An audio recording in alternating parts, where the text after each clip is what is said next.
আসসালামু আলাইকুম। Health spy বডিতে সবাইকে স্বাগত। আজ আলোচনা করব অপরিষ্কার থাকলে আমরা যেসব ক্ষতির সম্মুখীন হই সে সম্পর্কে। অপরিষ্কার থাকলে 3 প্রকার ক্ষতি সাধিত হয়: শারীরিক ক্ষতি, মানসিক ক্ষতি, পরিবেশগত ক্ষতি। শারীরিক ক্ষতির মধ্যে আছে শ্বাসকষ্ট।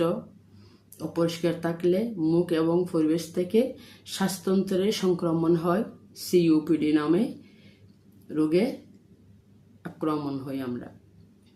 দাঁত ও মুখের রোগ, নিয়মিত দাঁত ব্রাশ না করলে দাঁত, মাড়ি ও মুখের রোগ হয়।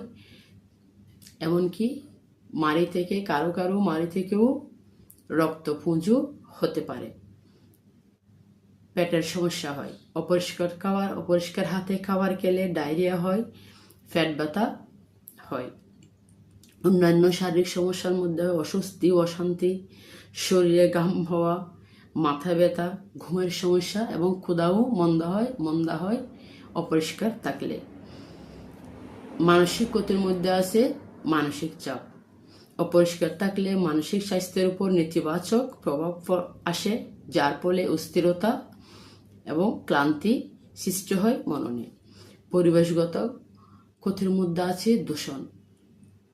পরিবেশ অপরিষ্কার থাকলে বায়ু, পানি ও মাটি দূষিত হয়। এই দূষিত পদার্থগুলো খাদ্যের মাধ্যমে, শ্বাসতন্ত্রের মাধ্যমে আমাদের শরীরে প্রবেশ করে, ফলে আমাদের শরীরে নানা রোগের সৃষ্টি হয়। আসসালামু আলাইকুম। হেলথ স্পাই বডিতে সবাইকে স্বাগত। আজ আলোচনা করব অপরিষ্কার থাকলে আমরা যেসব ক্ষতির সম্মুখীন হই সে সম্পর্কে। অপরিষ্কার থাকলে 3 প্রকার ক্ষতি সাধিত হয়: শারীরিক ক্ষতি, মানসিক ক্ষতি, পরিবেশগত ক্ষতি। শারীরিক ক্ষতির মধ্যে আছে শ্বাসকষ্ট। অপরিষ্কার থাকলে মুখ এবং পরিবেশ থেকে শ্বাসতন্ত্রের সংক্রমণ হয়, সিওপিডি নামে রোগে আক্রমণ হই আমরা। দাঁত ও মুখের রোগ, নিয়মিত দাঁত ব্রাশ না করলে দাঁত, মাড়ি ও মুখের রোগ হয়।